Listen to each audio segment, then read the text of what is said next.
The Lord be with you. A reading from the Holy Gospel according to Luke. Jesus saw a tax collector named Levi sitting at the customs post. He said to him, "Follow me." And leaving everything behind, he got up and followed him. Then Levi gave a great banquet for him in his house, and a large crowd of tax collectors and others were at table with them. The Pharisees and their scribes complained to his disciples, saying, "Why do you eat and drink with tax collectors and sinners?" Jesus said to them in reply, "Those who are healthy do not need a physician, but the sick do. I have not come to call the righteous to repentance, but sinners." The Gospel of the Lord.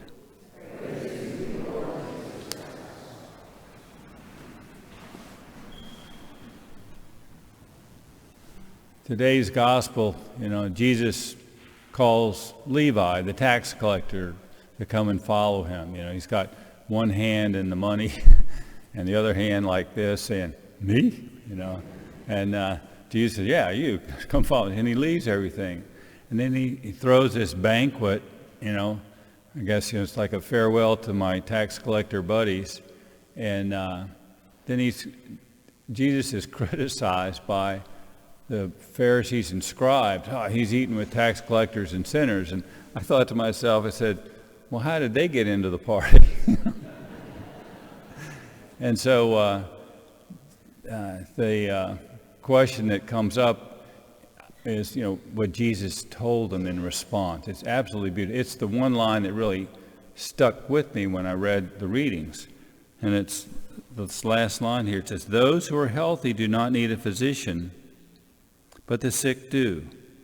I have not come to call the righteous to repentance, but sinners." And so, as I was thinking about that and reflecting on that, it means, do I want Jesus to come to me? Do I want him to heal me? Do I need to be healed? And of course, the answer is yes. And the difficult part about that is, I have to admit, I'm a sinner. And we have to, our pride gets in the way to say, no, it couldn't be me. I'm too perfect. And but we are. And it's our pride gets in the way, and we say, no, I'm good. I'm praying for all those other sinners.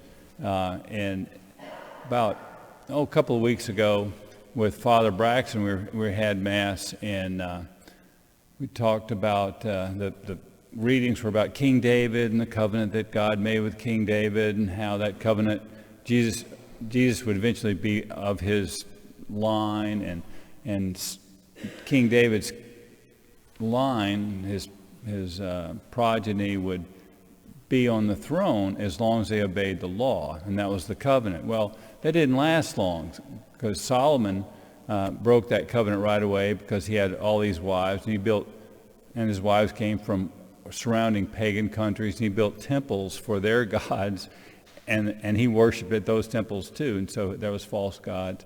And then David's grandson, Rehoboam, he's just such a terrible manager that the northern tribes of Israel break away from the country, and the first thing that Jeroboam, the head of the tradesmen and the northern tribes, first thing he does is he builds 2 temples and puts golden calves in both of those. So the covenant is really just shattered. So after Mass, we're in the sacristy talking about it, and Father Braxton is like upset. I mean, the Old Testament Jews had so much, and God made a covenant with them, and then they keep it for just a short while, sometimes days, and then they sin again, and then they recognize their sin. God forgives them, and he establishes a new and stronger and a better covenant with them, and then a repeat. And it's just over and over, it's a repeated thing. And it's like Father Braxton is absolutely disgusted with the Jews thinking about that. And I looked at him and I said, "You know what? It reminds me of me in between confessions." And he looked at me, he started laughing, and he said, "That's right." And so we really are like the Old Testament Jews, where we promise God we're going to do better, God. And then we fall again. We come back and thank God for confession and forgiveness. And so today we have to be honest with ourselves and admit to ourselves, overcome our pride, which is sometimes really difficult, and say, God, I need you. I need the divine physician in my life to heal me from my sins and to save me.